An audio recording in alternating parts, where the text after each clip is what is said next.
మొదటి రాజుల గ్రంథము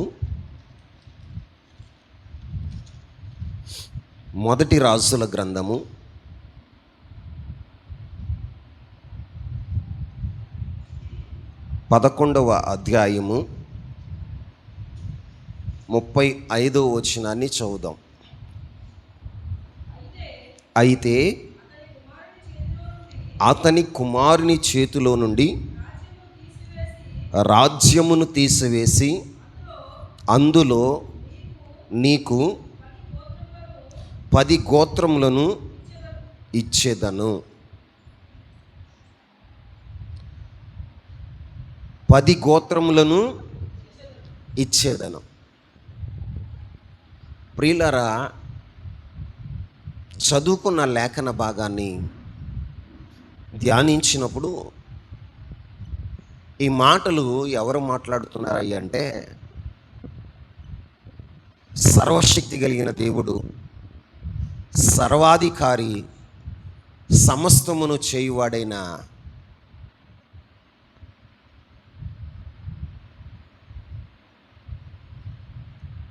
ప్రభువు మాట్లాడుతున్నాడు.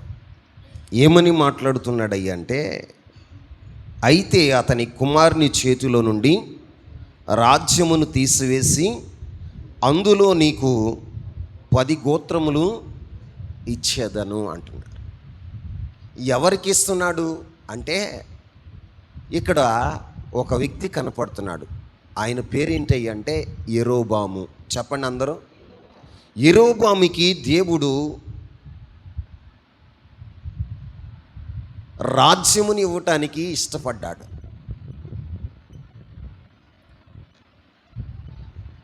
సొలొమోను కుమారుడైన రెహబాము చేతిలో నుంచి రాజ్యమును తీసివేసి 10 గోత్రములు యెరోబాముకు ఇస్తాను అని దేవుడు వాగ్దానం చేశాడు. ఆమేన్. ఇస్తాను అని వాగ్దానం చేశాడు. ఎవరి ద్వారా ఆ వాగ్దానం చేశాడయ్య అంటే 30వ వచనాన్ని చదువుదాం. అంతటా అహియా తాను ధరించుకొని ఉన్న క్రొత్త వస్త్రములను పట్టుకొని 12 తొనకలుగా చింపి యెరోబాముతో ఇట్లా, నేను ఈ 10 తొనకలు నీవు తీసుకొనుము. ఇక్కడ అహియా అనేటువంటి దైవజనుడు తాను ధరించినటువంటి క్రొత్త వస్త్రమును పట్టుకొని 12 తునకలుగా చింపి యెరోబాముకి 10 ఇచ్చాడు. ఎన్ని ఇచ్చాడండి అంటే, యెరోబాము అహియా అనేటువంటి దైవజనుడిని కలుసుకున్నప్పుడు యెరోబాముని గురించి దేవుడు అహియాకు బయలుపరిచిన దాన్ని యెరోబాముకి తెలియచేస్తున్నాడు. ఇదిగో దేవుడు నిన్ను ప్రేమించాడు. ఇశ్రాయేలీల 12 గోత్రములో 10 గోత్రములను నీకు అప్పగించుచున్నాడు. ఆయన చేయి తలంచింది, తప్పక చేయును అని తన వస్త్రాన్ని, అహియా అనేటువంటి దైవజనుడు తన క్రొత్త వస్త్రాన్ని చింపుతూ ఉంటే యెరోబాముకి అర్థం కాల. ఇదేంటి దైవజనుడు తన వస్త్రాన్ని చింపుకుంటున్నాడు? 12 తునకలు చేశాడు, 12 తునకల్లో 10 నాకు ఇచ్చాడు అంటే ఆయన చెప్తున్నాడు, యెరోబామా, ఈ 12 తునకలు ఏంటో తెలుసా? ఇశ్రాయేలు 12 గోత్రాలు. ఏంటి? ఇశ్రాయేలు 12 గోత్రాలు. ఈ 12 గోత్రాల్లో 10 గోత్రములు నీకు అప్పగిస్తున్నాను. 10 గోత్రములు నీకు అప్పగిస్తున్నాను. మిగిలిన 1 గోత్రం మాత్రం దావీదు సంతతికి ఇస్తున్నాను అని దైవజనుడైన అహియా ద్వారా యెరోబాముతో దేవుడు మాట్లాడాడు. ఆమేన్. యెరోబాముతో దేవుడు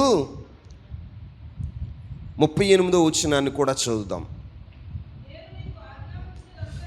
నేను నీకు ఆజ్ఞాపించినదంతయు నీవు విని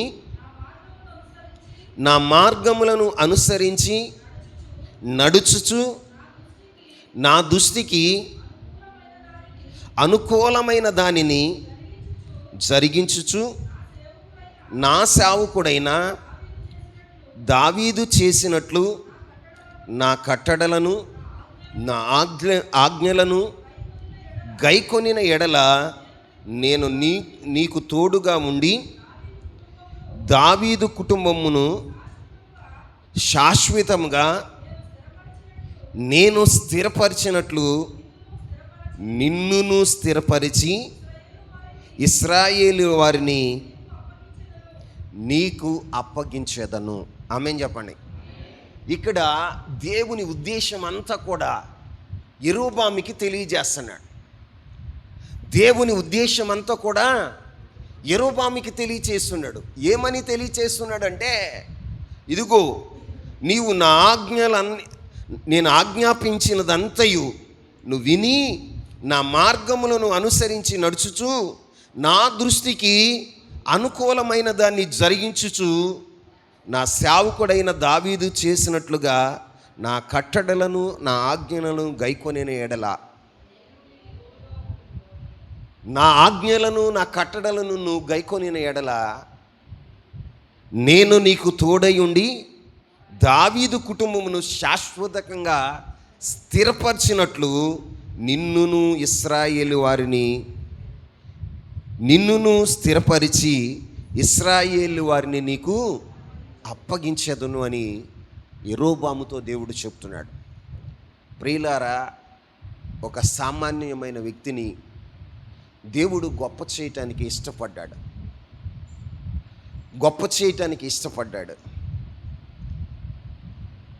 దావీదు సంతతి ఏలుబడి చేస్తున్న ఇశ్రాయేలు ప్రజలను 10 గోత్రములను యెరోబాముకి అప్పగించటానికి దేవుడు ఇష్టపడ్డాడు. అప్పగించటమే కాదు, ఆయన అంటున్న మాట ఏంటో తెలుసా? దావీదు కుటుంబమునకు శాశ్వతంగా దావీదు కుటుంబమును నేను శాశ్వతంగా స్థిరపరచునట్లు నిన్నును స్థిరపరుచుదును. ఆమేన్. ఏం చేస్తాడట? నిన్నును స్థిరపరచుదును, ఇశ్రాయేలీయులను నీకు అప్పగించదును అని దేవుడు చెప్తున్నాడు. దేవుని యొక్క నిత్య సంకల్పం, దేవుని యొక్క ఉన్నతమైన ఉద్దేశాన్ని యెరోబాముకి తెలియచేస్తున్నాడు. కానీ యెరోబాము ఏం చేశాడు? దేవుని ఆజ్ఞలను దేవుని కట్టడలను గైకొన్నాడా?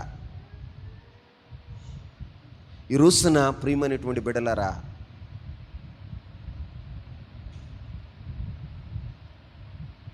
దేవుని వాక్యం వింటున్న మన జీవితాల్లో కూడా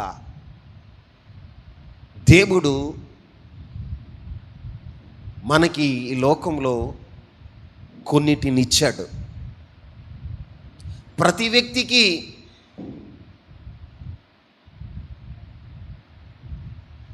ఏదో ఒకటి లేకపోతే ఏవో కొన్ని ప్రతి ఒక్కరికి ఇచ్చాడు.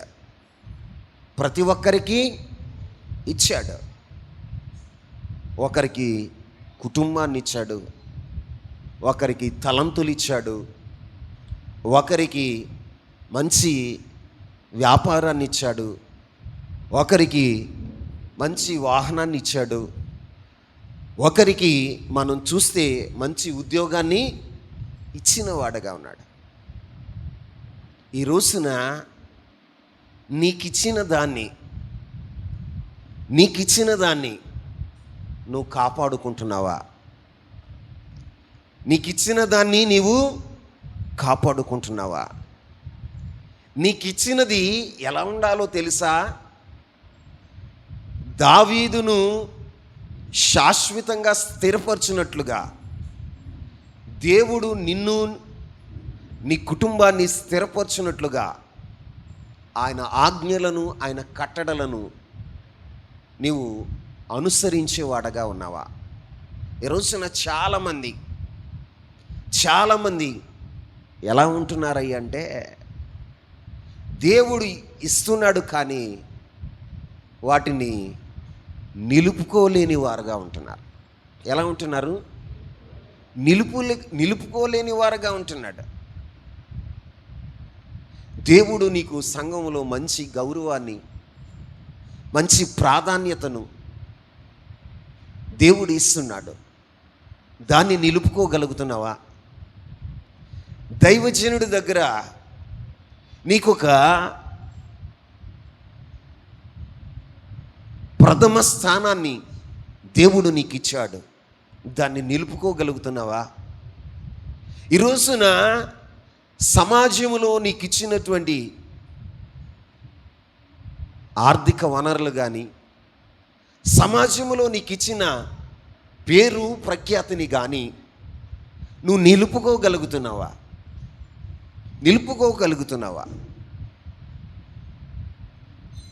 ఇక్కడ యెరోబాము అనేటువంటి ఒక యవనస్తుడుకు దేవుడు ఏం చేస్తాడో తెలుసా? రాజ్యాన్ని కట్టబెట్టాడు. ఏం కట్టబెట్టాడు? రాజ్యాన్ని కట్టబెట్టాడు. దావీదు సంతతిలో సొలొమోను కుమారుడైన రెహబాము చేతిలో నుండి 10 గోత్రాలను తీసి ఎవరికి ఇచ్చాడో తెలుసా? యెరోబాముకి ఇచ్చాడు. ఎవరికి ఇచ్చాడు? యెరోబాముకి ఇచ్చాడు. యెరోబాముకి ఇచ్చాడు. ఇస్తూ యెరోబాముతో చెప్తున్నాడు, యెరోబామా, నేను దావీదును శాశ్వతంగా స్థిరపరచినట్లు నిన్ను కూడా నేను స్థిరపరుస్తా. ఆమేన్. నిన్ను కూడా స్థిరపరుస్తా.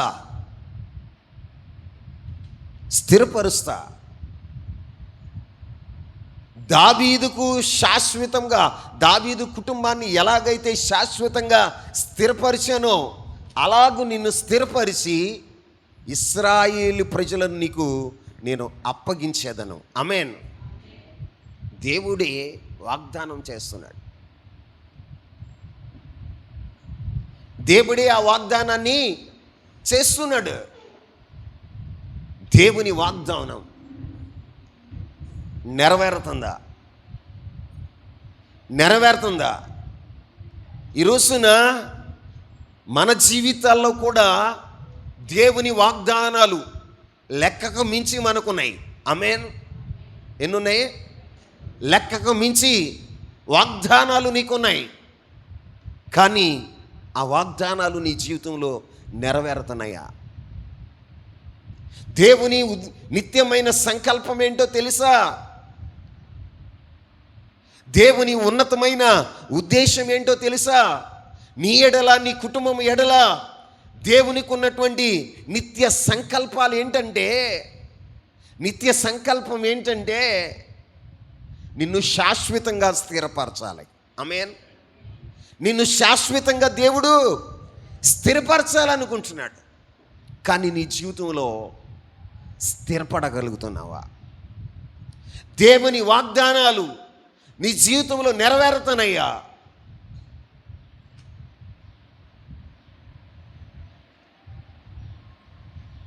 ఎవరి చేతిలో నుండో తీసి అధికారాన్ని నీకు ఇచ్చాడే, ఎవరి చేతిలో నుండో తీసి నీకు కొన్ని ఈవులను దేవుడు నీకు ఇచ్చాడే, వారిని కాదని నీకు కృపను అనుగ్రహించాడే, నువ్వు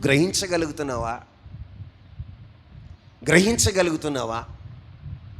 ఇంత కృప పొందటానికి నేను అర్హుడనా? ఇంత కృప పొందటానికి నేను అర్హుడనా అని ఎప్పుడైనా ఆలోచన చేసావా? శాశ్వతమైన కృప చూపాలని, శాశ్వతంగా నిన్ను స్థిరపరచాలని ప్రభు ఆశపడుతుంటే మరి దేవుని ఆజ్ఞలను, దేవుని కట్టడలను నువ్వు అనుసరిస్తున్నావా?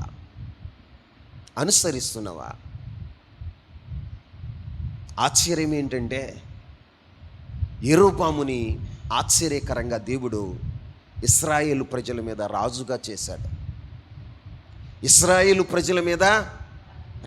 చేశాడు. రాజ్యాన్ని అప్పగించాడు. 10 గోత్రాలను యెరోబాముకి అప్పగించాడు. మన జీవితాల్లో కూడా దేవుడు ఉద్యోగమో, వ్యాపారమో, గౌరవమో, మన జీవితాల్లో మంచి కుటుంబాన్నో, లేకపోతే మంచి సహవాసాన్నో దేవుడు నీకు అప్పగిస్తాడు. అప్పగించిన దాన్ని ఏం చేయాలో తెలుసా? కాపాడుకునేవాడుగా ఉండాలి. ఆమేన్. అప్పగించిన దాన్ని శాశ్వతంగా స్థిరపరచుకోవాలి. ఏం చేయాలి? శాశ్వతంగా స్థిరపరచుకోవాలి. ఎలా స్థిరపరచాలి? శాశ్వతంగా ఎలా స్థిరపరచుకోవాలి అంటే, దేవుని ఆజ్ఞలను, దేవుని కట్టడలను నీవు అనుసరిస్తే దేవుడే నీకిచ్చిన దాన్ని శాశ్వతంగా స్థిరపరిచేవాడుగా ఉంటాడు. ఆమేన్ చెప్పండి. శాశ్వతంగా స్థిరపరిచేవాడుగా ఉంటాడు.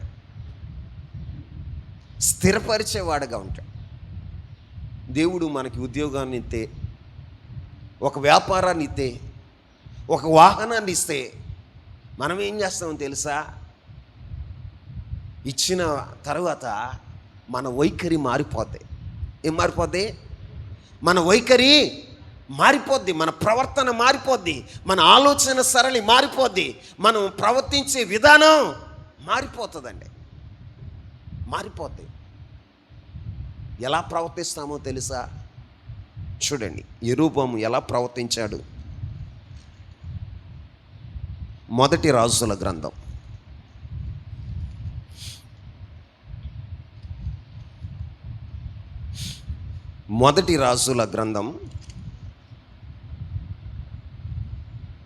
12వ అధ్యాయం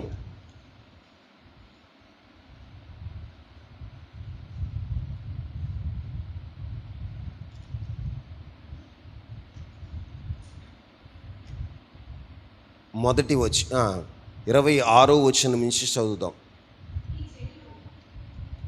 ఈ జనులు యెరూషలేమునందున్న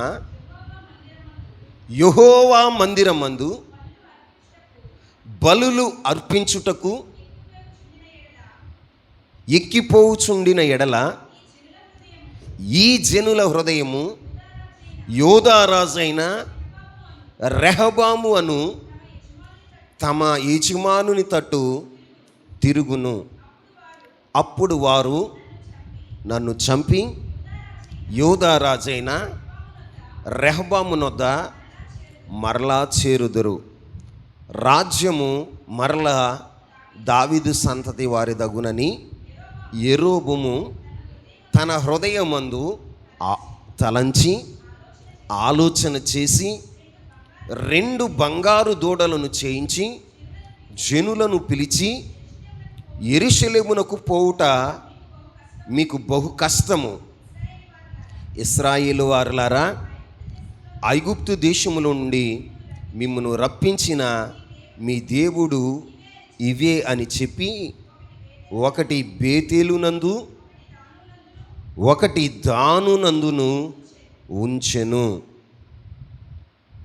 దాను వరకు ఈ రెండిటిలో ఒకదాన్ని జనులు పూజించుట వలన రాజు చేసిన కార్యము పాపమునకు కారణమాయెను.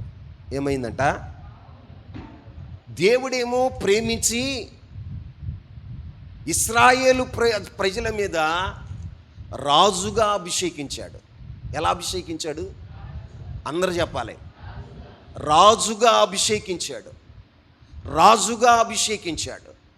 కానీ యెరోబాము యొక్క జీవితంలో ఎలా ఉందో తెలుసా? ఇచ్చిన రాజ్యాన్ని స్థిరపరచుకోకుండా తన జీవితంలో అతగాడు ఏం చేస్తున్నాడో తెలుసా? అతగాడు ఏం చేస్తున్నాడో తెలుసా? దేవుని ఆజ్ఞలను గైకొనకుండా సొంత ఆలోచనలు. ఏ ఆలోచనలు? అందరూ చెప్పాలి. సొంత ఆలోచనలు. సొంత ఆలోచనలు. ఆ ఆలోచనలు ఎలాంటివో తెలుసా? దేవునికి విరోధమైన ఆలోచనలు. ఏ ఆలోచనలు? దేవునికి తన హృదయంలో ఏం తలంచాడో తెలుసా? ఇశ్రాయేలు ప్రజలు యెరూషలేమునకు ఎక్కిపోతూ ఉంటే, యెరూషలేము అనేటువంటి ప్రాంతం ఒక కొండ మీద ఉంటుంది. ఎక్కడ? ఒక కొండ మీద ఉంటుంది. ఎత్తైన ప్రదేశం అది. ఎత్తైన ప్రదేశంలో ఉంటుంది. ఇక్కడ యెరోబాము చెప్తున్నాడు, యెరూషలేమునకు ఎక్కిపోవుట మీకు బహు కష్టం. కాబట్టి మీరేం చేస్తారంటే, ఐగుప్తు దేశము నుండి మిమ్మల్ని విడిపించిన దేవుడు ఇవే అని 2 దూడల్ని చేయించాడంట. బంగారపు దూడల్ని. ఏం చేయించాడు?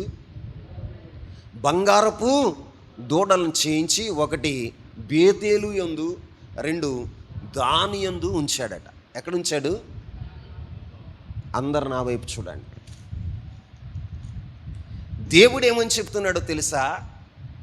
నాయనా యెరోబాము, నీవు నా ఆజ్ఞలను గైకుంటే, నా కట్టడలను నీవు గైకుంటే, దావీదు కుటుంబమును శాశ్వతంగా స్థిరపరచున్నట్లుగా నిన్నును నేను స్థిరపరుస్తాను. నీకు నేను తోడై ఉంటాను. ఇశ్రాయేలీయులను నీకు అప్పగిస్తాను అని దేవుడు వాగ్దానం చేశాడు. ఆమేన్.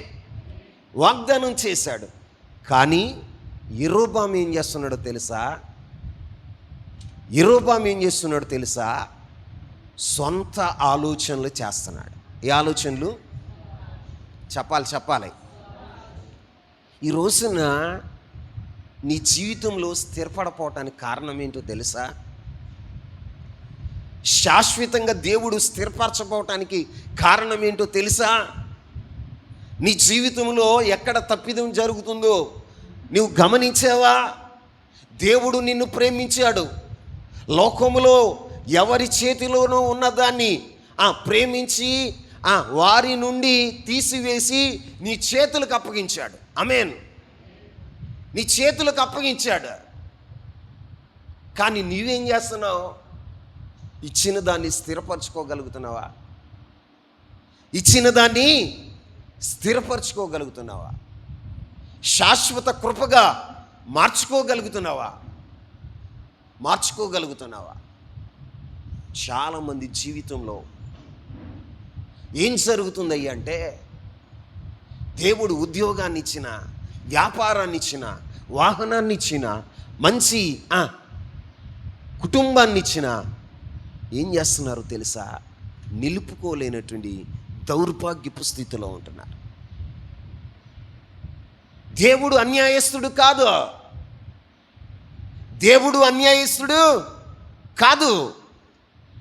దేవుడు నిన్ను స్థిరపరచాలని. ఎలాగో తెలుసా? శాశ్వతంగా. చెప్పండి. శాశ్వతంగా స్థిరపరచాలని కోరుకునే దేవుడు. కానీ నువ్వు స్థిరపడపోవటానికి కారణం ఏంటో తెలుసా? దేవుని ఆజ్ఞలను అనుసరించట్లా. దేవుని కట్టడలను నువ్వు అనుసరించట్లా. ఉద్యోగం రాగానే, ఏం రాగానే చెప్పాలి? ఉద్యోగం రాగానే ఉద్యోగం ఇచ్చిన దేవుణ్ణి మర్చిపోతావు. స్థిరపరిచిన దేవుణ్ణి మర్చిపోతావు. నిన్ను జీవితంలో నీకు ఎవరికో లేనిది, అనేకులకు లేనిది నీకు ఇచ్చిన దేవుని సన్నిధిని నువ్వు మర్చిపోయి ఏం చేస్తున్నావు తెలుసా? దేవుని ఆజ్ఞలను కాకుండా, దేవుని కట్టడలను కాకుండా, నీ సొంత ఆలోచనతో నువ్వు నడిచేవాడుగా ఉంటున్నావు. ఎలా ఉంటున్నావు? నీ సొంత ఆలోచనతో నడుస్తున్నావు. దేవుడు నీ సొంత ఆలోచనతో నడిస్తే నేను స్థిరపరుస్తానని చెప్పాడా? చెప్పాలి మీరు. ఏమండి, దేవుడు ఏమని ఆజ్ఞాపించాడు? నా కట్టడలను నా ఆజ్ఞలను నువ్వు అనుసరించు, నేను దావీదును శాశ్వతంగా స్థిరపరచినట్లుగా నీ కుటుంబాన్ని, నీ రాజ్యాన్ని నేను స్థిరపరుస్తాను. ఆమేన్. వాగ్దానం చేసిన దేవుడు ఎంతైనా నమ్మదగిన దేవుడు. ఆయన మాట ఇచ్చి నెరవేర్చే దేవుడు. మనుషుల్లాగా మాట మార్చే దేవుడు కాదు, అవకాశవాది కాదు. ఆయన ఎలాంటి వాడో తెలుసా? మాటను స్థిరపరిచే దేవుడు, మాటను స్థిరపరిచే దేవుడు. కానీ ఎందుకు మన జీవితాల్లో మనం స్థిరపడలేకపోతున్నాం? మనం ఎందుకు స్థిరపడలేకపోతున్నాం? ఇచ్చిన దాన్ని బట్టి ఎందుకు అభివృద్ధి చెందట్లేదు? ఇచ్చిన దాన్ని బట్టి ఎందుకు ఆశీర్వదించబడట్లేదు? ఇచ్చిన దాన్ని బట్టి ఎందుకు వృద్ధిలోనికి మనం రావట్లేదు? అంటే యెరోబాము జీవితాన్ని నేను ధ్యానం చేసినప్పుడు నాకు కనిపించింది ఏంటో తెలుసా? యెరోబాము సొంత ఆలోచనల ప్రకారం స్వచిత్తాన్ని నెరవేర్చిన వాడుగా ఉన్నాడు. ఏం చేశాడు? సొంత ఆలోచనలు, స్వచిత్తాన్ని నెరవేర్చిన వాడుగా ఉన్నాడు. దేవుని ప్రజలు ప్రతిష్ఠితమైన స్థలం, దేవుని ప్రజలు సియోనుకు వెళుతూ ఉంటే, యెరూషలేములో ఉన్న సియోను కొండ మీదకి వెళ్ళి వారు ఆత్మతో సత్యముతో ఆయన్ని ఆరాధిస్తూ ఉంటే, ప్రజలను ఏం చేస్తున్నాడు తెలుసా? త్రోవ తప్పిస్తున్నాడు. ఏం తప్పిస్తున్నాడు?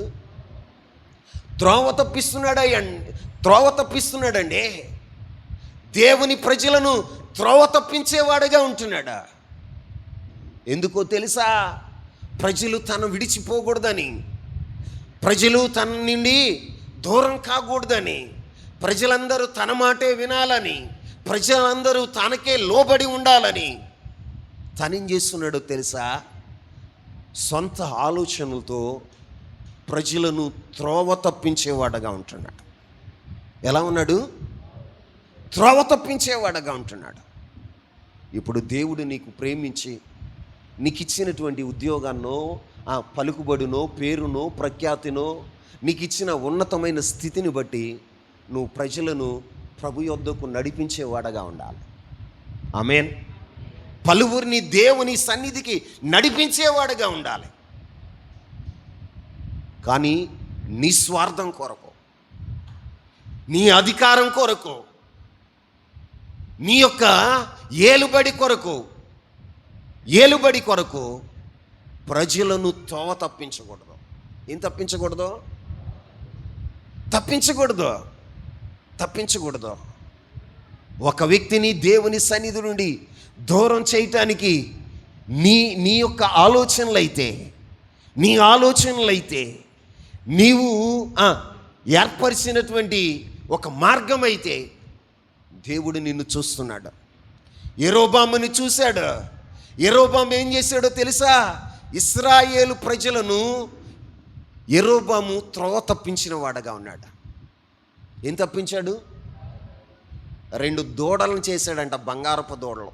ఏ దూడలో? అందరు చెప్పండి. బంగారపు దూడలు చేసి బేతేలులో ఒకటి, దానులో ఒకటి పెట్టి, ఇవే మిమ్మల్ని ఐగుప్తు చెర నుండి విడిపించిన దేవుడు అంటున్నాడు. మన దేవుడు ఎవరండి? ఆత్మస్వరూపి. చెప్పండి. ఆత్మస్వరూపి అయి ఉన్నాడు. దేవుడు అన్నాడు, మీరు భూమి మీద ఏ విగ్రహాన్ని తయారు చేయకూడదు అన్నాడు. మీరు ఏ విగ్రహాన్ని మీరు చేసుకోకూడదు, విగ్రహాలను పూజించకూడదు అని దేవుడు చెప్తే, ఇంకో మాట మీకు చెప్పనా? ఇశ్రాయేలు ప్రజలు ఐగుప్తు విడిచి కనాను దేశం వస్తున్నప్పుడు దైవజనుడైన మోషే సీనాయి పర్వతం మీద ఉన్నాడు. ఏ పర్వతం మీద? సీనాయి పర్వతం మీద ఉన్నప్పుడు కింద ఉన్నటువంటి అహరోను ఇశ్రాయేలు ప్రజలు ఏం చేశారో తెలుసా? ఒక దూడను చేశారు. ఏం చేశారు? దూడను చేసుకున్నారు. ఇదే మా దేవుడని ఆ దూడకు పండగ చేస్తే దేవుని కోపం దిగి వచ్చింది. ఏం దిగి వచ్చిందండి? దేవుని కోపం దిగి వచ్చింది. దేవుని కోపం దిగి వచ్చి అనేకులు ఇశ్రాయేలు హతమైపోయారు. ఏమైపోయారు అండి? నశించిపోయారు. ఈ చరిత్ర అంతా ఎవరికి తెలుసు?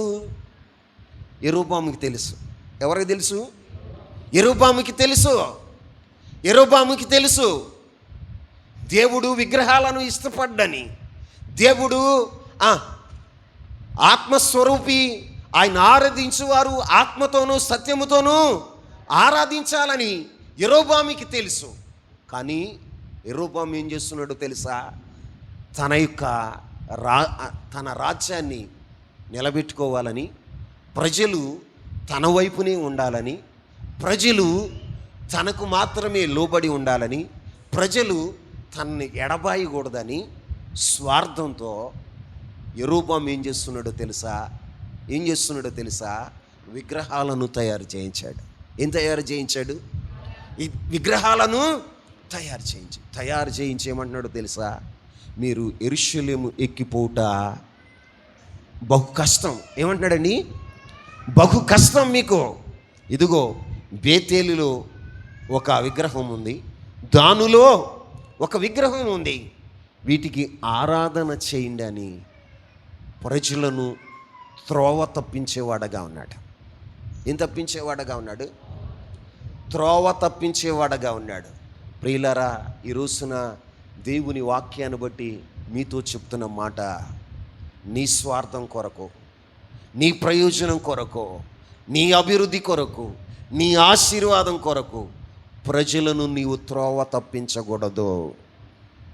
ప్రజలను నీవు త్రోవ తప్పించకూడదు. విగ్రహాలను తయారు చేసి దానులోను బెయేర్షెబాలోను పెట్టి, క్షమించండి, బేతేలులో పెట్టి ప్రజలను ఏం చేశాడో తెలుసా? త్రోవ తప్పించి పాపమునకు కారకుడయ్యాడు. ఏమయ్యాడట? చెప్పండి. పాపమునకు. ఈ రోజున మీతో ప్రభు మాట్లాడుతున్న మాట ఏంటో తెలుసా? నువ్వు ఏ వ్యక్తిని కూడా త్రోవ తప్పించకూడదు. నీ మాటలతో ఒక వ్యక్తి త్రోవ తప్పకూడదు. నీ చూపులతో ఏ వ్యక్తి త్రోవ తప్పకూడదు. నీ ఆలోచనలతో ఏ వ్యక్తి త్రోవ తప్పకూడదు. త్రోవ తప్పాడా? ఒక వ్యక్తి త్రోవ తప్పాడా? ఒక కుటుంబం త్రోవ తప్పిందా? ఆ పాపానికి కారకుడు నువ్వే అవుతావు. ఆ పాపానికి కారకుడవు నీవే అవుతావు. నువ్వు ఏ స్వార్థంతో వాళ్ళని త్రోవ తప్పిస్తున్నావో, ఏ స్వార్థంతో నువ్వు త్రోవ తప్పిస్తున్నావో, ఏది పొందుకోవాలని నువ్వు త్రోవ తప్పిస్తున్నావో అది నీ దగ్గర నిలవదు. ప్రజలను త్రోవ తప్పించి పరిశుద్ధ మార్గము నుండి, జీవం కలిగిన దేవుని నుండి ఏ వ్యక్తినైతే నువ్వు త్రోవ తప్పిస్తున్నావో అది నీ జీవితానికి ఏమవుతుందో తెలుసా? పాప కారణమవుద్ది. ఏమవుద్ది? పాప కారణమవుద్ది. ఈ రోజున వాక్యం వింటున్నా నా ప్రియమైన సహోదరుడా, నా ప్రియమైన సహోదరి, నా దేవుని ఉద్దేశం ఏంటో తెలుసా? నీ ఎడల, నీ కుటుంబం ఎడల దేవుడు మిమ్ములను, మీ కుటుంబాలను శాశ్వతంగా స్థిరపరచాలనుకుంటున్నాడు. ఆమేన్ చెప్పండి. శాశ్వతంగా స్థిరపరచాలనుకుంటున్నాడు. కానీ మరి ఆ దేవుడు స్థిరపరచటానికి దేవుడు చెప్పింది ఏంటో తెలుసా? నా ఆజ్ఞలను, నా కట్టడలను నువ్వు గైకొని అనుసరించు. ఏమన్నాడు చెప్పండి. మొదటి రాజుల గ్రంథం 11వ అధ్యాయం 33వ వచనంలో ఏమని చెప్పాడు ఆయన?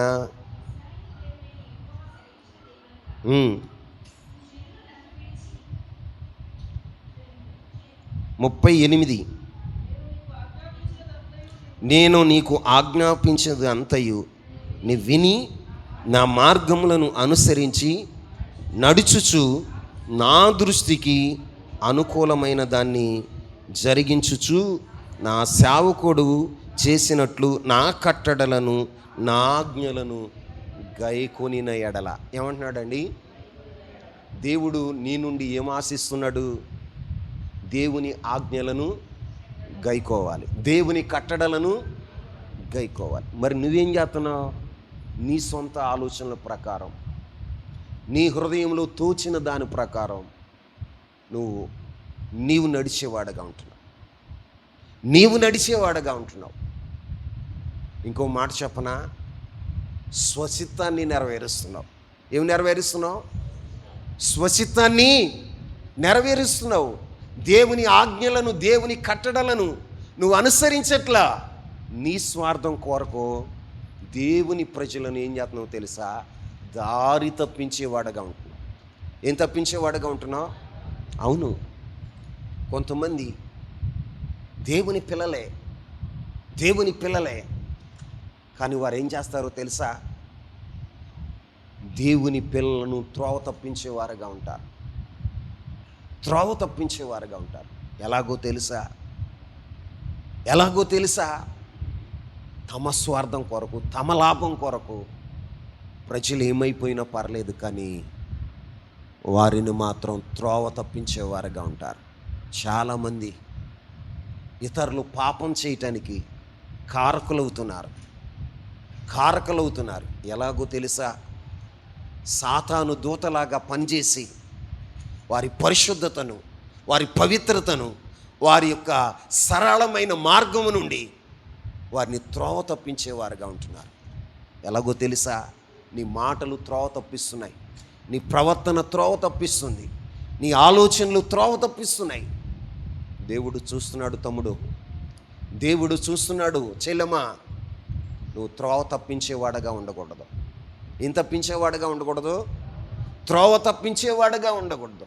ఎంతమందిని నువ్వు త్రోవ తప్పించావు?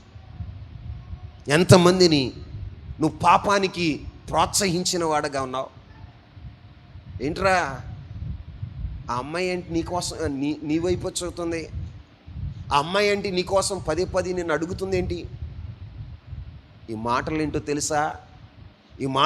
తెలుసా? త్రోవ తప్పించటం. ఏంటండి? త్రోవ తప్పించటం.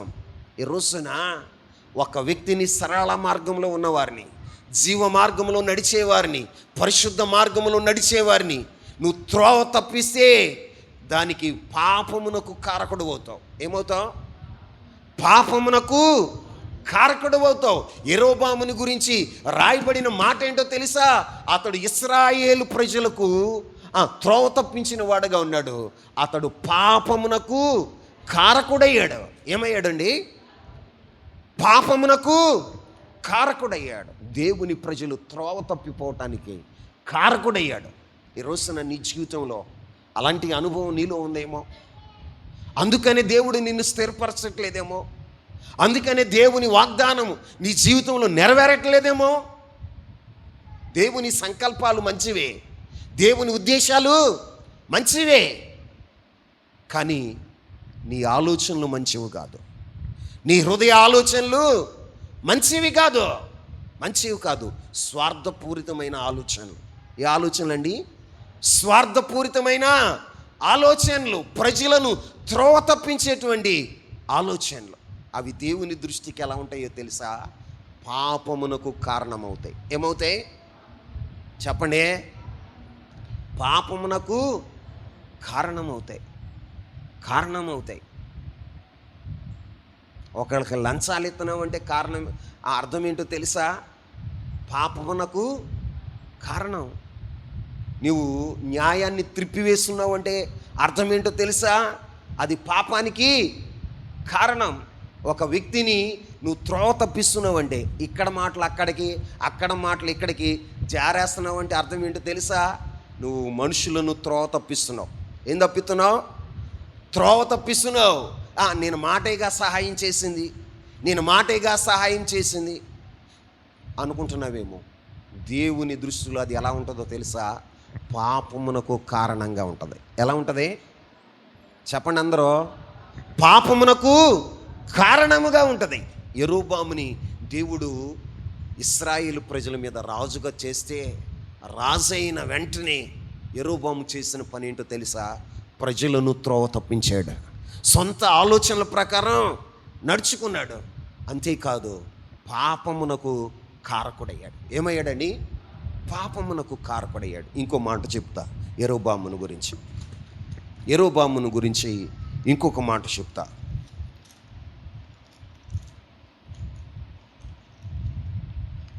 మొదటి రాజుల గ్రంథం 12వ అధ్యాయం 31వ వచనాన్ని చదువుదాం. 31వ వచనం అమ్మా.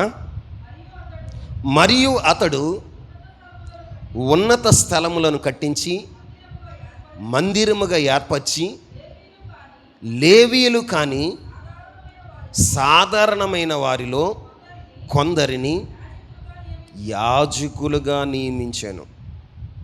ఎక్కడేం జరుగుతుందో తెలుసా?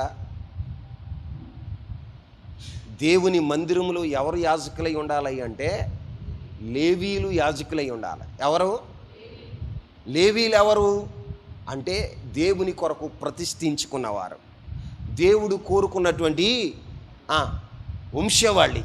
కానీ లేవీయులను యాజకులుగా చేయలేదట. ఎట్లా చేశాడు? అదే రాజుల గ్రంథం 13వ అధ్యాయం 33వ వచనాన్ని చదవండి. ఎవరిని చేశాడు?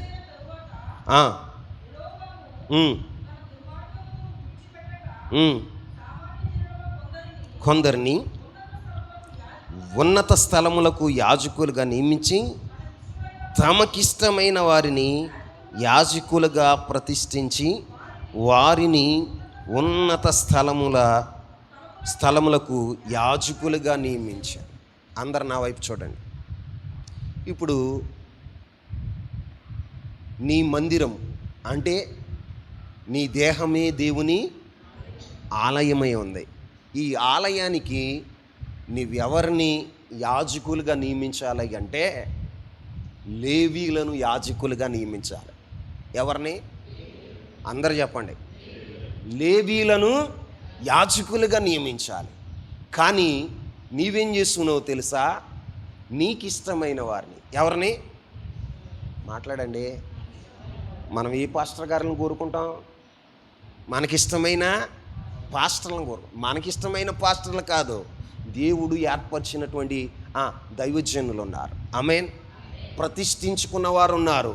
దేవుని కొరకు తమ్మును తాము అప్పగించుకున్నవారు ఉన్నారు.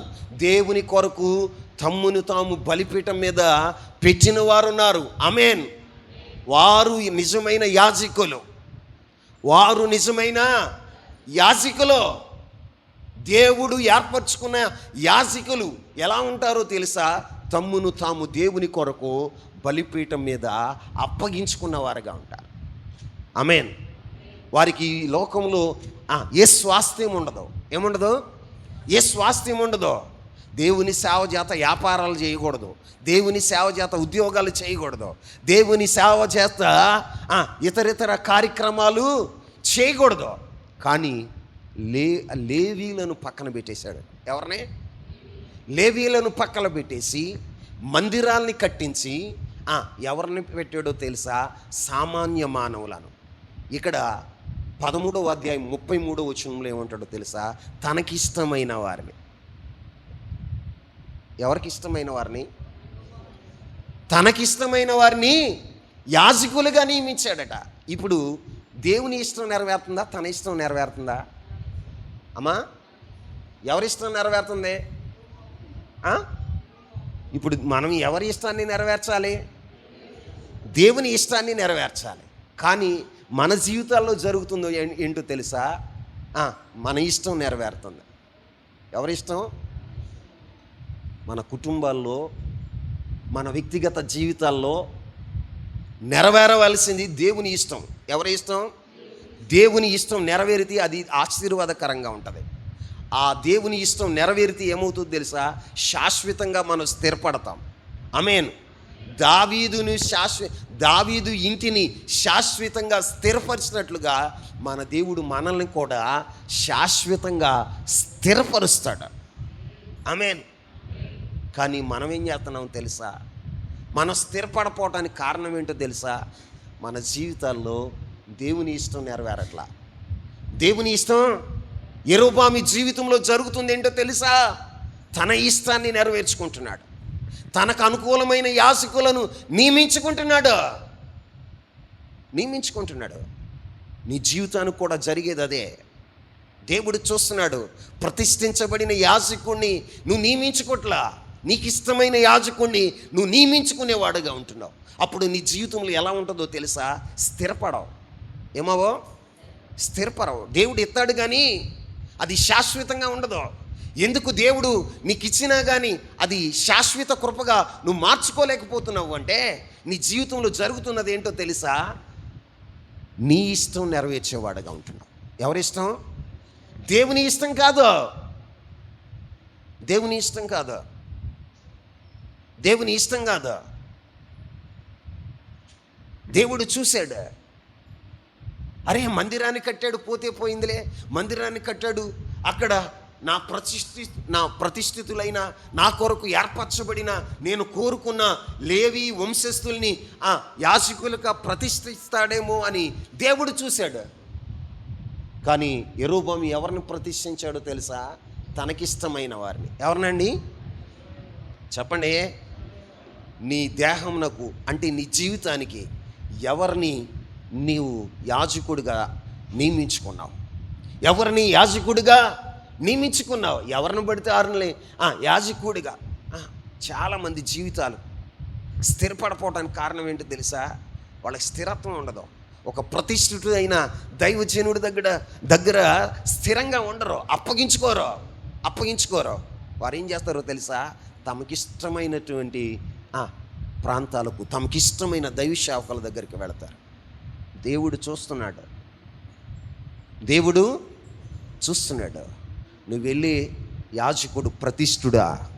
నువ్వు వెళ్ళే యాజకుడు లోకాన్ని విడిచిపెట్టినవాడా? పాపాన్ని విడిచిపెట్టినవాడా? లోకానికి ప్రత్యేకంగా ఉన్నవాడా? ఇదిగో ఈ యాజకుడు ఇశ్రాయేలు ప్రజలను లోకము నుండి, లౌకికమైన వాటి నుండి ప్రత్యేకపరిచే యాజకుడా అని దేవుడు చూస్తాడండి. దేవుడు చూస్తాడు. ఆ యాజకుడి దగ్గర నువ్వు ఎలా ఉండాలో తెలుసా? అప్పగించుకున్నవాడుగా ఉండాలి. ఎలా ఉండాలి? అప్పగించుకున్నవాడుగా ఉండాలి. కానీ నువ్వేం చేస్తావు? నీకు ఇష్టమైన మార్గాలు. ఏ మార్గాలు? ఇక్కడ యెరోబోము ఏం చేసిండో తెలుసా? సామాన్యులను, ఎవరనండి? సామాన్యులను, తమకిష్టం వచ్చిన వారిని యాజకులుగా నియమించాడట. దేవుడు అంటున్నాడు, లేవి గోత్రం అని. యాజకులు పాత నిబంధన ప్రకారం లేవి ఎవరయ్యా అంటే, యాజకులు ఎవరయ్యా అంటే లేవి గోత్రం వారు. ఎవరు? దేవుడు ఏర్పరిచాడు లేవి గోత్రం వారికి.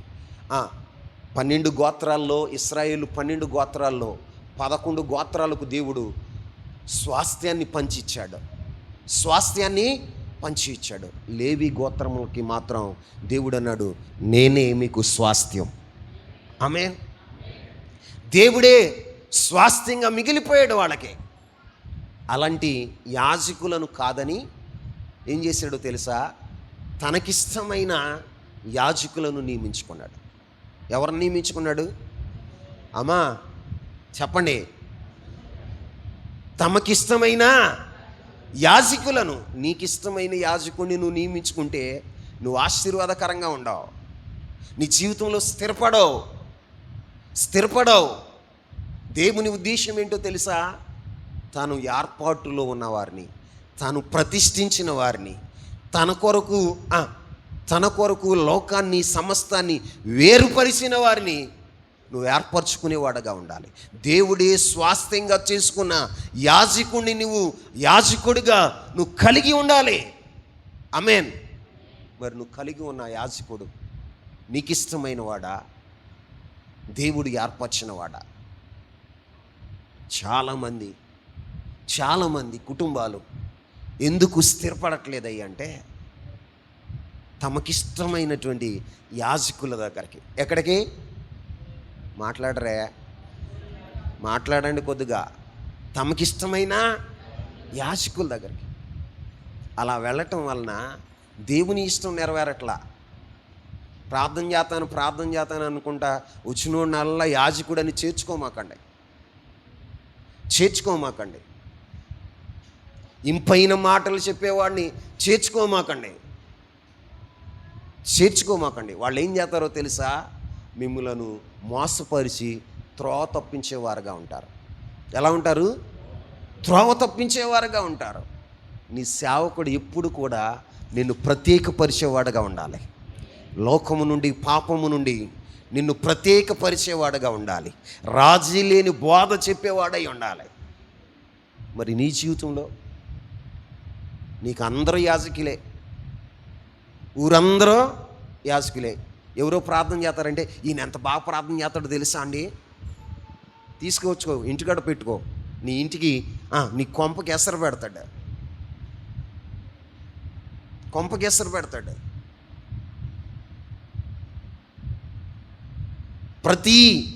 ప్రతి వారిని మనం యాజకులుగా మనం నియమించుకోకూడదు. మనకి ఎవరు యాజకులై ఉండాలి అంటే లేవి గోత్రపు వారై ఉండాలి. ఎవరో అంటే దేవుని కొరకు సమస్తమును అర్పించిన వారు, దేవుని కొరకు దేవుడే స్వాస్థ్యమని బ్రతికేవారు యాజకులు. ఆమేన్. బతుకుదీరు కొరకు బైబిల్ పట్టుకోవటం కాదు, బతుకుదీరు కొరకు బైబిల్ పట్టుకోవటం కాదు, పార్ట్ టైం అని బైబిల్ పట్టుకోవటం కాదు. వాళ్ళు నీకు యాజకులుగా ఉండకూడదు. ఎలా ఉండాలో తెలుసా? ప్రతిష్ఠించుకున్నవారు. ఎవరో దేవుడు ప్రతిష్ఠించిన యాజక సమూహం లేవి గోత్రం. ఏ గోత్రం? మరి నీ యాజకులు ఎవరో? యెరోబాములాగా నీకు ఇష్టమైన వాళ్ళందరూ, ఆ పాస్టర్ గారు మా చుట్టాలండి, ఈ పాస్టర్ గారు మా అన్నయ్య అండి, ఈ పాస్టర్ గారు మా తమ్ముడండి, ఊరోళ్ళందరూ నీకు యాజకులే, ఊరోళ్ళందరూ నీకు లేవీలను మర్చిపో. దేవుడు ఏర్పరచుకున్న వారిని మర్చిపో. దేవుడు ప్రతిష్ఠించుకున్న యాజకులను, దేవుడే స్వాస్థ్యంగా ధరించిన యాజకులను మర్చిపోయి తమకిష్టమైనటువంటి యాజకులను ఏర్పరచుకున్నాడట. దేవుడు చూశాడు. అయ్యో, యెరోబాముని నా ప్రజల మీద రాజుగా చేస్తే తనకిష్టమైన వారిని యాజకులుగా చేసుకుంటున్నాడు, తనకిష్టమైనట్టుగా నడుస్తున్నాడు, సొంత ఆలోచనల ప్రకారం నడుస్తున్నాడు, ప్రజలను త్రోవ తప్పించేవాడుగా ఉన్నాడే. దేవుడు బాధపడతాడా, సంతోషిస్తాడా? చెప్పాలి. నిన్ను బట్టి దేవుడు సంతోషిస్తున్నాడా, బాధపడుతున్నాడా? చెప్పాలి. నువ్వు నీ కుటుంబాన్ని బట్టి దేవుడు సంతోషిస్తున్నాడా, బాధపడుతున్నాడా? నిన్ను ప్రేమించి సమాజంలో ఒక గౌరవప్రదమైన స్థితిని నీకు ఇస్తే దేవుని మహిమపరచవలసిన నీవు, దేవుని గణపరచవలసిన నీవు, దేవుని ఆజ్ఞల అనుసారంగా నడవలసిన నీవు, దేవుని కట్టడలను అనుసరించవలసిన నీవు నీ స్వార్థం కొరకు, నీ లాభం కొరకు స్వసిత్తాన్ని నెరవేరుస్తూ ప్రజలను త్రోవ తప్పించే వ్యక్తిత్వాన్ని కలిగి ఉంటే నువ్వు పాపానికి కారకుడవుతున్నావు. ఏమవుతున్నావు? పాపానికి కారకుడవుతున్నావు. రెండో, నీకు ఇష్టమైనటువంటి వారిని యాజకులుగా నియమించుకోకూడదు. యెరోబాము ఇంకో ఏం చేశాడు తెలుసా? చూడండి, మొదటి రాజుల గ్రంథం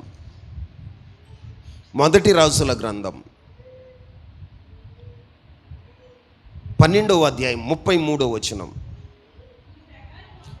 ఈ ప్రకారము అతడు యోచించిన దాన్ని బట్టి 8వ మాసం 15వ దినమందు బేతేలులో తాను చేయించిన బలిపీఠం మీద బలులు అర్పించు వచ్చెను. మరియు ఇశ్రాయేలు వారికి ఒక ఉత్సవమును నిర్ణయించి ధూపము వేయుటకై తానే బలిపీఠమును ఎక్కాను. ధూపం వేసేది ఎవరో? ఏమండి, దేవుని మందిరంలో ప్రతిష్ఠిత స్థలంలో ధూపం వేయవలసిన వారు ఎవరో? యాజకుడు. కానీ యెరోబాము ఏం చేశాడో తెలుసా? తనే బలిపీఠం ఎక్కాడట. ఏ పీఠం ఎక్కాడు? బలిపీఠాన్ని ఎక్కాడు. తనే బలిపీఠాన్ని ఎక్కాడు. ఈరోజున చాలామంది జీవితాలు ఇవే జరుగుతున్నాయి. మేము ప్రార్థన చేసుకున్నామండి. ఏం చేసుకున్నారట? మేము ప్రార్థన చేసుకుని ప్రతిష్ఠించుకున్నామండి. ఏంటి? ఇల్లు. నువ్వు ప్రతిష్ఠించుకుంటావు కదా? నువ్వేమన్నా యాజకుడువా? దేవుని కొరకు అర్పించుకున్నావా? ఆ ధూపం వేసేటువంటి బాధ్యత నీకు అప్పగించాడా దేవుడు? చెప్పండి. దైవజనుడిని నీకు ఎందుకు ఇచ్చాడు? క్రొత్త నిబంధనలు ఇచ్చాడా లేదా? పాత నిబంధనే కాదు, క్రొత్త నిబంధనలో ఇచ్చాడా? ఎవరినిచ్చాడు?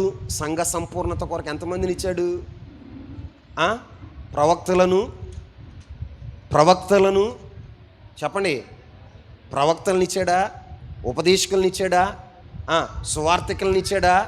కాపర్లను ఇచ్చాడా? ఇంకెవరిని ఇచ్చాడు? బోధకులను ఇచ్చాడు. ఎంతమందిని? ఐదుగురిని ఇచ్చాడు. ఈ ఐదుగురు ఎందుకో తెలుసా? సంఘ సంపూర్ణత కొరకు. దేని కొరకు? మరి దైవజనుడు చేసే పని నువ్వు చేయొచ్చా? చెప్పండి. కానీ యెరోబాము ఏం చేస్తున్నాడో తెలుసా? ఒక దైవజనుడు నిలబడవలసిన బలిపీఠం మీద యెరోబాము ఎక్కి ధూపం వేసేవాడుగా ఉన్నాడు. ఏం వేసేవాడుగా ఉన్నాడు అంటే తన్ను తానే హెచ్చించుకుంటున్నాడు యెరోబాము. యాజకులను పక్కన పెట్టేశాడు.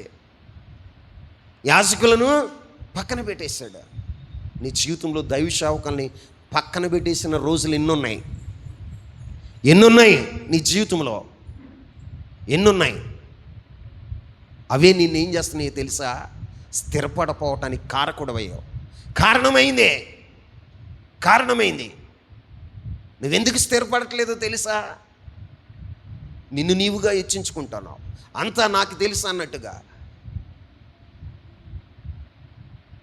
దైవ సేవకుడు నిలబడవలసిన స్థానంలో నిన్ను నీవు నిలబెట్టుకుంటున్నావు. ఏం చేస్తున్నావు?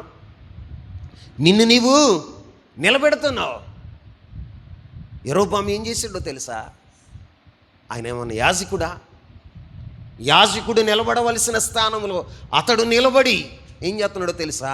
ధూపం వేసేవాడుగా ఉన్నాడు. ఏం చేశాడు? మాట్లాడండి. మేము ప్రార్థన చేసుకున్నాం అయ్యగారు. మీ మధ్యన దైవ సేవకుడిని ఎందుకు ఏర్పాటు చేశాడో తెలుసా? మీ కొరకు ప్రార్థించడానికి, మీ ప్రతి అవసరత కొరకు ప్రార్థన చేయటానికే యాజకుడిని ఉంచాడు. ఆ యాజకుడిని నువ్వు పిలిపించుకుని ఏం చేయాలో తెలుసా? ధూపం వేయించాలి. ఏం వేయించాలి? నువ్వేం చేస్తావు? నీ సొంత ఆలోచనలన్నీ నిన్ను నీవే ఇచ్చుకుంటావు. నేను ప్రార్థన చేశా చెయ్యి. నువ్వు వ్యక్తిగతంగా ప్రార్థన చేయాలి. కానీ దైవ సేవకుడు చేయవలసినవి ప్రత్యేకంగా ఉన్నాయి. ఆమేన్. అవి నువ్వు చేయకూడదు.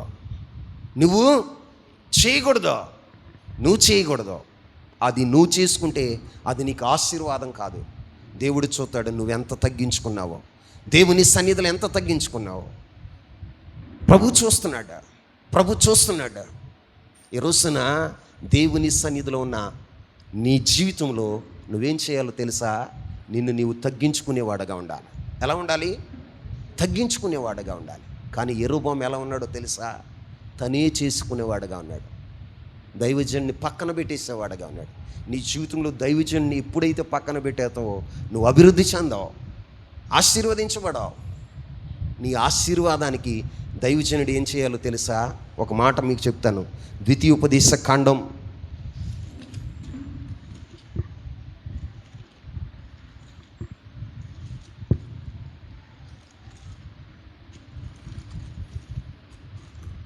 'ఓ పాట పాడండి. ఫలింపచేసావయ్యా మింటి దీవెనలతో, ఫలింపచేసావయ్యా మింటి దీవెనలతో, సమస్తమైన దీవెనలతో సంపూర్ణముగా నన్ను, సమస్తమైన దీవెనలతో సంపూర్ణముగా నన్ను, ఆరాధన నీకే కటాక్షము చూపిన దేవా, ఆరాధన నీకే నన్ను మేపెడివాడా, ఆరాధన నీకే కటాక్షము చూపిన దేవా ఆరాధన నీకే నను మేపెడివాడా సమాధాన కర్తవు శాలేము రాజువు సమకూర్చినావు సర్వము నీవై సమాధాన కర్తవు శాలేము రాజువు సమకూర్చినావు సర్వము నీవై. హల్లెలూయా. దేవుని వాక్యంలో ఏం రాయబడి ఉంటుందో తెలుసా? దైవ సేవకులు దేవుని నామం పేరట మిమ్మల్ని ఆశీర్వదించేవారుగా ఉండాలంట. ఆమేన్. ఎలా ఉండాలి? దేవుని నామం పేరట వారు ఆశీర్వచనాలు పలికితే మీ జీవితంలో ఎలా ఉంటారో తెలుసా? ఆశీర్వదించబడేవారుగా ఉంటారు. ఆమేన్. మరి నీ ఆశీర్వాదం కొరకు దేవుని సన్నిధిలో ఆశీర్వదించే దైవ సేవకుడిని నువ్వు పక్కన పెట్టేతే నువ్వు ఆశీర్వదించబడతావా? చెప్పండి. చాలా కుటుంబాలు ఆశీర్వదించబడపోవటానికి కారణం ఏంటో తెలుసా? వారికి దైవ సేవకుడు మాట వినరు, దైవ సేవకుడిని పిలిపించుకోరు, దైవ సేవకుడు ఆశీర్వదించాలని కోరుకోరు. అసలు దైవ సేవకుడే వారి జీవితాల్లో అవసరం లేదు అని అనుకునేవారుగా ఉంటారు. దైవ సేవకుడిని మనం పక్కన పెట్టకూడదు. యెరోబాము ఏం చేశాడో తెలుసా? దైవజనుడిని పక్కన పెట్టేసి దైవజనుడు స్థానంలో నిలబడి ఏం చేశాడో తెలుసా? ధూపం వేసేవాడుగా ఉన్నాడు. ఎలా ఉన్నాడు? ధూపం వేసేవాడుగా ఉన్నాడు. దేవుడు చూశాడు, ఒరే నేను వీడి నేను ప్రేమించి వీడిని నా ప్రజల మీద రాజుగా చేస్తే వీడేం చేస్తున్నాడు? నా ప్రజలను త్రోవ తప్పిస్తున్నాడు, తన ఇష్టం వచ్చినట్లుగా ప్రవర్తిస్తున్నాడు. ఏం చేస్తున్నాడు? దైవ సేవకులను సైతం పక్కన పెడతాడు. అసలు రాజుగా అభిషేకించబడటానికి, రాజుగా ఇదిగో నీవు ఇశ్రాయేలు ప్రజల మీద నువ్వు రాజు అవుతావు, ఇదిగో దేవుడు 10 గోత్రాలను నీకు అప్పగిస్తున్నాడని ఎవరు చెప్పారండి? ఎవరు చెప్పారు? అహియా అనేటువంటి యాజకుడు. ఎవరండి? అహియా అనేటువంటి యాజకుడు. ఆ యాజకుల్ని ఈయన ఏం చేశాడు తెలుసా? పక్కన పెట్టేశాడు. ఎక్కడ పెట్టేశాడు చెప్పండి? ఎంత నీచమైన స్థితికి దిగజారిపోయాడో తెలుసా? చాలామంది జీవితాలు ఇలాగే ఉంటున్నాయి. దైవ సేవకులకి వారి హృదయంలో చోటు ఉన్నట్లా దైవ సేవకుల్ని పక్కన పెట్టేసేవారుగా ఉంటున్నారు. వారి జీవితాలు ఆశీర్వాదకరంగా ఉండవు. దేవుడు ఇస్తాడు కానీ నిలుపుకోలేరు. కారణం ఏంటో తెలుసా? యాజకుడిని పక్కన పెట్టేస్తారు. ఏం పెట్టేస్తారు? యాజకుడిని పక్కన పెట్టి. అంతేకాదు, యాజకుడిని పక్కన పెట్టేయటమే కాదు, ఇంకా కింద అధ్యాయంలో ఏం రాయబడి ఉంటుందో చూడండి. ఒక మాట మనం ముగించుకుందాం. 1 రాజుల గ్రంథం 13వ అధ్యాయం 4వ వచనాన్ని చదవండి. అయితే 4వ వచనం బేతేలు నందున్న బలిపీఠమును గూర్చి ఆ దైవజనుడు ప్రకటించిన మాట రాజైన యెరోబాము విని బలిపీఠము మీద నుండి తన చెయ్యి చాపి వానిని పట్టుకొనుమని చెప్పగా అతడు చాపిన చెయ్యి ఎండిపోయెను. అందరు నా వైపు చూడండి. బలిపీఠం ఎక్కి ధూపం వేస్తున్నాడు. ఏమేస్తున్నాడు? బలిపీఠం ఎక్కి ధూపం వేస్తున్నాడు. అప్పుడు యోధా దేశం నుండి, ఏ దేశం నుండి? యోధా దేశం నుండి ఒక దైవజనుడు వచ్చాడు. ఆయన చేస్తున్నటువంటి ఆ యొక్క పనిని చూసి ఆ బలిపీఠంతో ఆ దైవజనుడు మాట్లాడాడు. యోధా దేశం నుంచి వచ్చిన దైవజనుడు ఏమని మాట్లాడారో తెలుసా? బలిపీఠమా నీవు బ్రద్దలైపోదువుగాక, బలిపీఠం మీద ఉన్న బూడిది ఒలికిపోవునుగాక అని ఆయన మాట్లాడగానే బలిపీఠం ఏమైపోయిందో తెలుసా? బ్రద్దలైపోయింది. ఏమైపోయింది? బ్రద్దలైపోయింది. కానీ అప్పుడు యెరొబాము ఏం చేశాడో తెలుసా? బలిపీఠం మీద నుండి దైవజనుడి మీద చెయ్యి చాపిన వాడుగా ఉన్నాడు. ఎలా ఉన్నాడు? ఎందుకు? దైవజనుని ఎందుకు చెయ్యి చాపాడండి? ఆయనకు అనుకూలంగా మాట్లాడలా. ఎలా మాట్లాడలా? అనుకూలంగా మాట్లాడలా. బలిపీఠం బద్దలైపోవాలని ఆయన ప్రకటించాడు. దైవజనుణ్ణి చెయ్యి చేసుకోవటానికి చెయ్యి చాపిన వాడుగా ఉన్నాడు. ఆ చెయ్యి ఏమైందో తెలుసా? ఎండిపోయింది. ఏమైపోయింది? ఎండిపోయింది. ఇక ఎండిపోయి వెనక్కి రాట్లా, ముందుకు వెళ్ళట్లా. ఈ రోజున మన జీవితాల్లో కూడా మనకి దైవశాఖల్ని ఇస్తారు. ఆ దైవశాఖల్ని నువ్వేం చేయాలో తెలుసా? దేవుని ప్రతినిధులుగా చూడాలి. ఎలా చూడాలి? దేవుని ప్రతినిధులుగా చూడాలి. నీతో మాట్లాడాలంటే దేవుడు ఎలా మాట్లాడతాడు? దైవశాఖం నోట నుంచి మాట అయి ఉండి మాట్లాడతాడు. దైవచాను నోట నుంచి మాట అయి మాట్లాడతాడు. దైవచాన్ని తన యొక్క స్వరంగా దేవుడు వాడుకుంటాడు. ఆమేన్. వాడుకుంటాడు. మరి నిన్ను ఆశీర్వదించే దైవసేవకుడు, నిన్ను దీవించే దైవసేవకుడు, నీ యొక్క భవిష్యత్తుని తెలియచేసే దైవజనుడు, ఆ దైవజనుడి మీదే నువ్వు చేయుతున్నావు అంటే నువ్వు స్థిరపడతావా? మాట్లాడండి. ఆ దైవజనుడి మీదే నువ్వు నోరెత్తుతున్నావు అంటే స్థిరపడతావా? మాట్లాడవే. బైబిల్లో రుజువులు పెట్టాడు దేవుడు. బైబిల్లో రుజువులు పెట్టాడు. తను ప్రేమించి రాజరికాన్ని ఇచ్చినటువంటి యెరొబాము జీవితాన్ని మనకి మన కళ్ళ ముందు ఎందుకు ఉంచాడో తెలుసా? దుష్టాంతములుగా ఉంచాడు. అలా ఉంచాడు. ఇలా చేసిన వారు ఈ రీతిగా ఉంటారు, ఇలా చేసిన వారు వారి జీవితాలు ఇలా ఉంటాయి అని మనకు తెలియచేయటానికి ఈ దుష్టాంతాలను బైబిల్లో దేవుడు రాసి ఉంచాడు. నీ ఆశీర్వాదాన్ని కోరుకుని, నీ ప్రగతిని కోరుకుని, నీ అభివృద్ధిని కోరుకునే, నీవు స్థిరపడాలని కోరుకునే దైవజనుడి మీద నువ్వు చేయెత్తితే నీ చెయ్యి ఏమవుతుందో తెలుసా? ఎండిపోతుంది. ఏమవుతుంది? మాట్లాడండి. ఎండిపోద్ది. యెరొబాముని దేవుడు స్థిరపరచాలనుకున్నాడు. ఏం చేయాలనుకున్నాడు? స్థిరపరచాలనుకున్నాడు. ఆయన ఉద్దేశం మంచిదే, ఆయన సంకల్పం మంచిదే. కానీ యెరొబాము ఆలోచనలు, యెరొబాము యొక్క ప్రవర్తన, యెరొబాము యొక్క వైఖరి ఎలా ఉందో తెలుసా? దేవునికి ప్రతికూలంగా ఉంది. ఎలా ఉంది చెప్పండి? దేవునికి ప్రతికూలంగా ఉంది. దేవుడు ఏం చేశాడో తెలుసా? దుర్మార్గంగా ప్రవర్తించిన యెరొబాము అంతటిని కూడా దేవుడు ఏం చేశాడో తెలుసా? సమూల నాశనం చేశాడు. ఏం చేశాడు?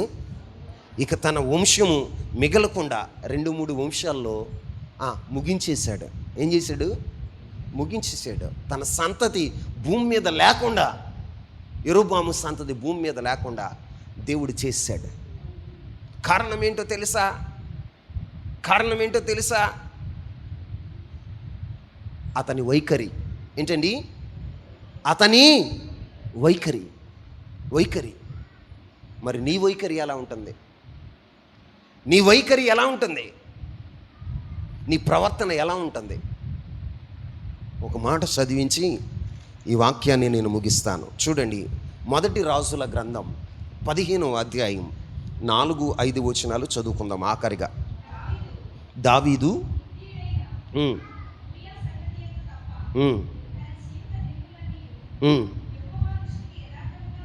యెహోవా దృష్టికి యథార్థముగా నడుచుకొనుచు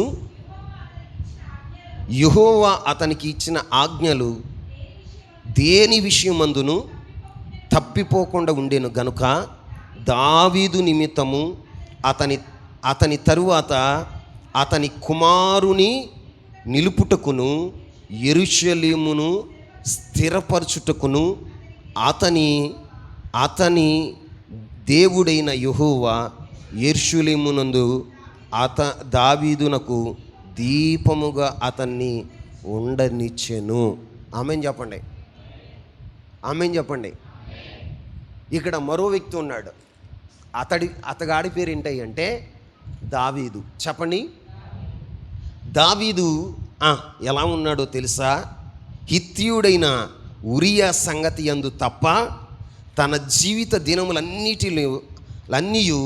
యెహోవా దృష్టికి యథార్థముగా నడుచుకొనుచు యెహోవా అతనికి ఆజ్ఞాపించిన దేని విషయము అందును తప్పిపోలేదు. ఆమేన్. మనిషిగా తప్పిదం చేతాం. ఏం చేస్తాం? చేయకూడదు, తప్పిదం చేసావు. కానీ నువ్వేం చేయాలో తెలుసా?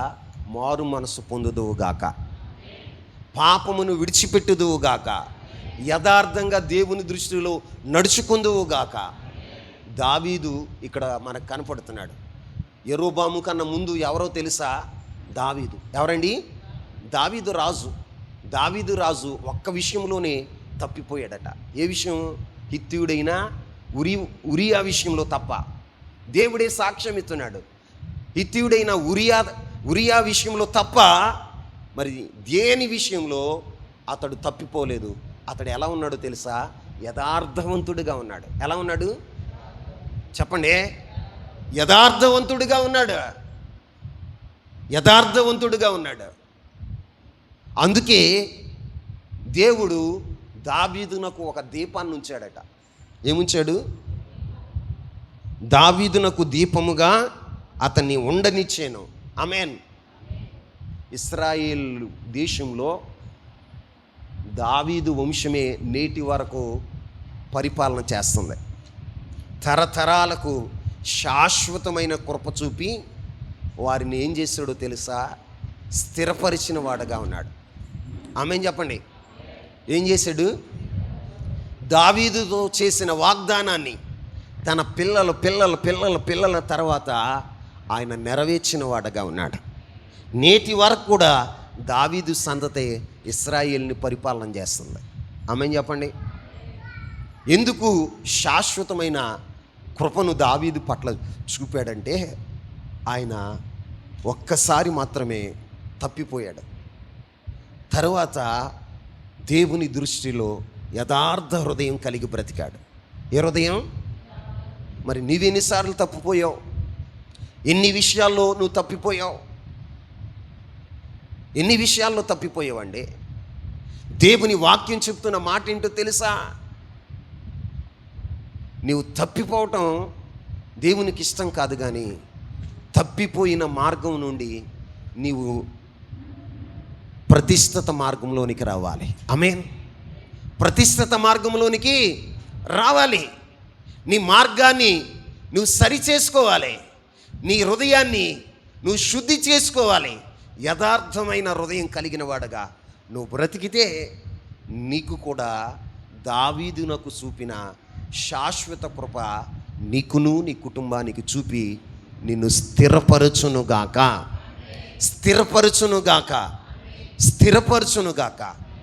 నీకు ఇచ్చిన దాన్ని బట్టి యెరోబాములాగా వంకరి ప్రవర్తనను కలిగి ఉంటే, ఇష్టం వచ్చినట్లుగా ప్రవర్తిస్తే నిన్నేం చేస్తాడో తెలుసా?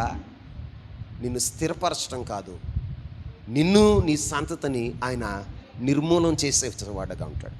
ఏం చేస్తాడు? నిర్మూలన చేసేస్తాడు. 2-3 తరాలకైనా నీ వంశం లేకుండా పోద్ది. కారణం ఏంటో తెలుసా? నువ్వు త్రోవ తప్పిపోతున్నావు, దేవుణ్ణి ఆయాసపరిచావు.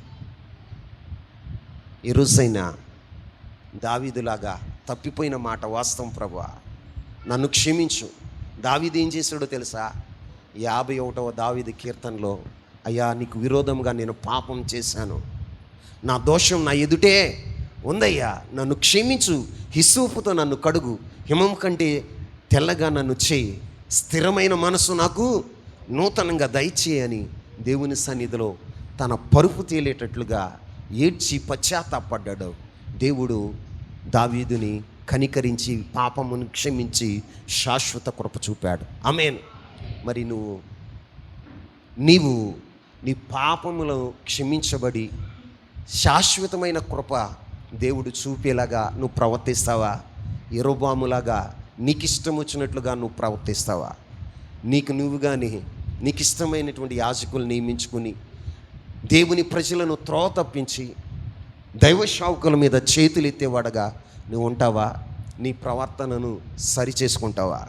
సరి చేసుకుంటే శాశ్వతమైన కృప, సరి చేసుకుంటే నిన్ను స్థిరపరుస్తాడు.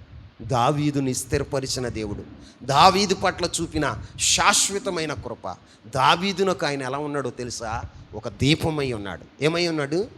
నీకును నీ కుటుంబానికి నీ పిల్లలకు దేవుడు దీపమై ఉండును గాక, స్థిరపరచును గాక. అట్టి కృప పరిశుద్ధాత్మ దేవుడు మీ అందరికీ దయచేయను గాక.